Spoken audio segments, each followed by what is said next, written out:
All right, let's talk about something that literally every single one of us heard growing up. Drink your milk so you can grow big and strong. I remember my mom standing in the kitchen, glass of milk in hand, telling me that if I wanted to be tall like my dad, I needed to finish every last drop. And honestly, I believed it. We all did, right? But now that I'm in my 30s and my height is pretty much locked in, I started wondering, was that actually true? Does milk really make you taller? Or is this just one of those things? Our parents told us to get us to drink something healthy, so I did what any curious person would do. I dove into the research, looked at actual scientific studies from around the world, and what I found was way more nuanced than I expected. Today, we're breaking down the myth versus the science, and trust me, the answer isn't as straightforward as you might think. Let's start with the basics. Height is primarily determined by genetics. According to research published in Nature Genetics, about 80% of your height is determined by your genes. That's huge.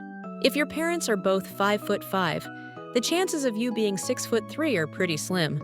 No matter how much milk you drink, scientists have identified over 700 genetic variants that influence height, and they work together in incredibly complex ways. So right off the bat, we need to understand that milk isn't some magic growth potion that can override your DNA. But here's where it gets interesting. That remaining 20% of height variation comes from environmental factors, and nutrition is a massive part of that equation. A landmark study from the London School of Hygiene and Tropical Medicine tracked populations across different countries and found that average heights have increased significantly over the past century. In South Korea, for example, the average height for women increased by over 8 inches between 1914 and 2014. That's not genetic evolution, that's happening way too fast. That's improved nutrition, healthcare, and living conditions. So while you can't drink your way into different genes, proper nutrition during your growing years absolutely matters. Now let's talk specifically about milk. The main argument for milk making you taller centers on calcium, protein, and something called IGF-1, which is insulin-like growth factor 1. 1 cup of milk contains about 300 milligrams of calcium, roughly 30% of what kids need daily, plus 8 grams of protein. Calcium is essential for bone growth and density. And protein provides the building blocks for literally everything in your body, including bone tissue. A study published in the American Journal of Clinical Nutrition followed over 100 children and found that those with higher dairy intake had greater gains in bone mineral content during adolescence. So there's definitely something happening here. But here's the plot twist. When researchers started looking at populations globally, things got complicated. A massive study published in Economics and Human Biology looked at height data from 105 countries and found that milk consumption did correlate with taller average heights, but mostly in European populations. In many Asian and African countries where dairy consumption is traditionally lower, the correlation was much weaker or sometimes non-existent. Why? Well, it turns out that about 68% of the global population has some degree of lactose intolerance after infancy. In East Asian populations, that number jumps to about 90%. If your body can't properly digest milk, you're not absorbing those nutrients efficiently, and in some cases, it might even cause digestive issues that interfere with overall nutrition. Let's dig deeper into this IGF-1 thing, because this is where the science gets really fascinating. IGF-1 is a hormone that plays a crucial role in childhood growth. When you drink milk, your IGF-1 levels temporarily increase. A 2012 study in growth hormone and IGF research found that children who consumed dairy products had higher circulating IGF-1 levels compared to those who didn't. Sounds great, right? More growth hormone equals more height. But hold on. Some researchers have raised concerns that chronically elevated IGF-1 might have other health implications later in life. It's not as simple as more equals better. Here's something most people don't realize. You can get calcium and protein from tons of sources besides milk. Leafy greens like kale and collard greens, fortified plant milks, tofu, almonds, salmon, and sardines all contain significant calcium. Protein is abundant in eggs, chicken, fish, beans, and lentils. A study in Osteoporosis International compared bone health in vegan children versus omnivorous children and found that as long as the vegan children met their calcium and vitamin D requirements through fortified foods and supplements, their bone health was comparable. The key wasn't milk specifically, it was adequate nutrition overall. If you're finding this interesting and it's changing how you think about nutrition, myths, do me a favor and hit that like button. It helps more people find this content. And honestly, it lets me know you want more science-based breakdowns like this. So does milk make you taller?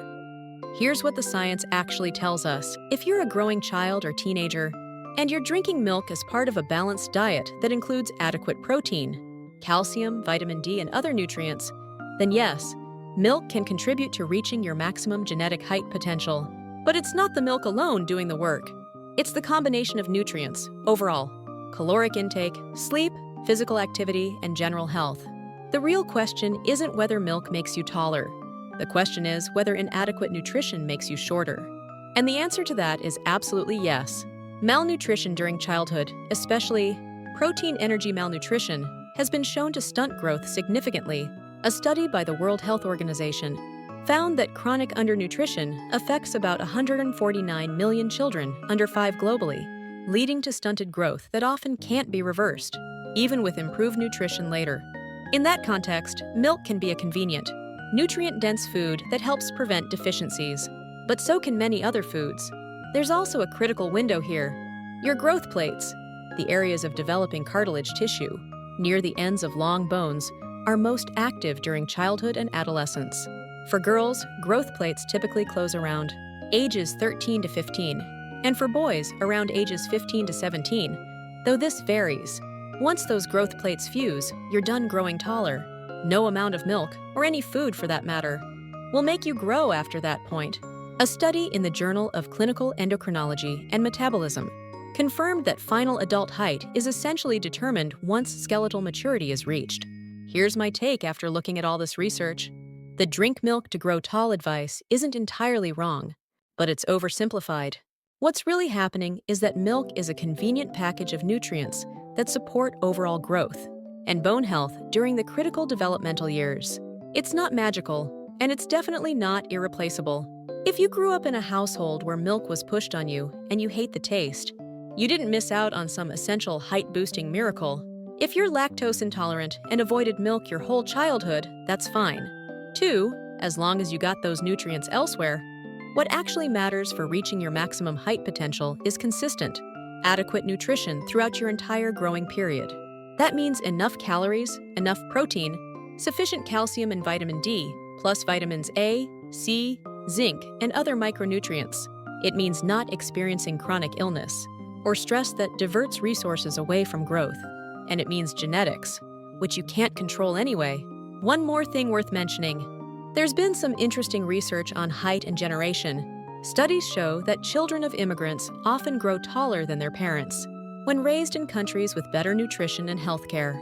A paper in The Lancet tracked Dutch people born in the 1940s during famine versus those born in better conditions, and the difference was dramatic. The takeaway: environmental factors during development matter enormously, but no single food is the key. So if you're a parent wondering whether you should push milk on your kids, here's the practical advice. If they tolerate dairy well and enjoy it, great. It's a nutritious option. If they don't, that's completely fine too. Focus on providing a varied diet with adequate protein, calcium from multiple sources, plenty of fruits and vegetables, and make sure they're getting enough vitamin D.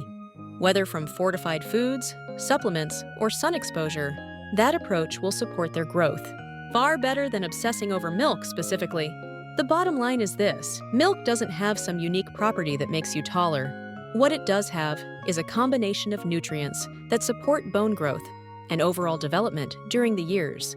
When you're actually capable of growing, it's a helpful food, but not an irreplaceable one. Your height is mostly written in your DNA, and the rest is about overall nutrition, health, and timing. If you found this video helpful and you want to see more content, where we take common health myths and actually break down what the science says, hit that subscribe button and turn on notifications. I've got more videos coming where we separate fact from fiction in nutrition, fitness, and wellness. Thanks for watching, and remember, whether you're tall or short, what matters most is being healthy. I'll catch you in the next one.